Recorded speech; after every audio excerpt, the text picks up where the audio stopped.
C'est un livre qui parle de catch où on se met bien sur la tronche. En fait, on a une jeune fille qui est la fille d'une catcheuse qui malheureusement est décédée sur le ring.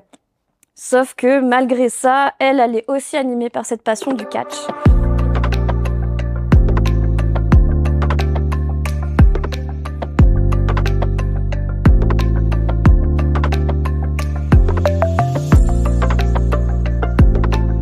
Do a powerbomb. Alors vu comme ça, on se dit ok, c'est bien bourrin, une jeune fille qui prend une grosse patate et dont la quatrième de couve se résume à je me sens prête à botter des fesses.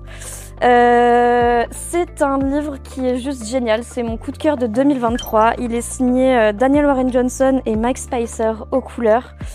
C'est un livre qui parle de catch où on se met bien sur la tronche. En fait, on a une jeune fille qui est la fille d'une catcheuse qui malheureusement est décédée sur le ring.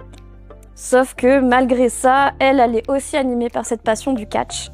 Et elle continue à s'entraîner malgré les inquiétudes de son papa. Et donc elle s'entraîne jusqu'à ce qu'un type un petit peu étrange avec une sale coiffure l'aborde et lui dise « Salut toi, je fais un contest de catch interdimensionnel. » Pourquoi pas? Et le duo de catcheurs gagnants pourra ramener quelqu'un à la vie. Donc forcément, cette jeune fille va penser à sa maman qui lui manque énormément et dont elle a besoin. Et ce qui est génial, c'est que ça parle sous ces airs de grosses patates de forain, de gros airs bourrins.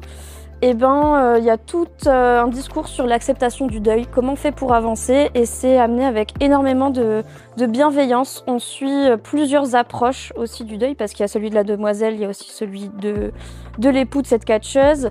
Et donc on va suivre un petit peu tout ça, et on va voir que tous les autres participants de ce concours sont motivés à ramener quelqu'un à la vie.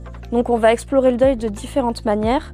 Ce qui est génial, c'est que c'est un livre qui a été fait avec... Ça sent que ça a été fait avec les tripes, en fait, et que ça touche vraiment profondément. Et le chapitre final est un des plus intéressants. Je vais pas le dire.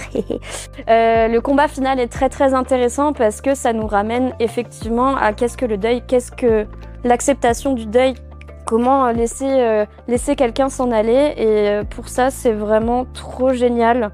Et c'est une approche qui est beaucoup plus détendue en fait et beaucoup plus sereine, sous couvert de grosses patates de forain. Gros coup de cœur, il y a ma tête dessus.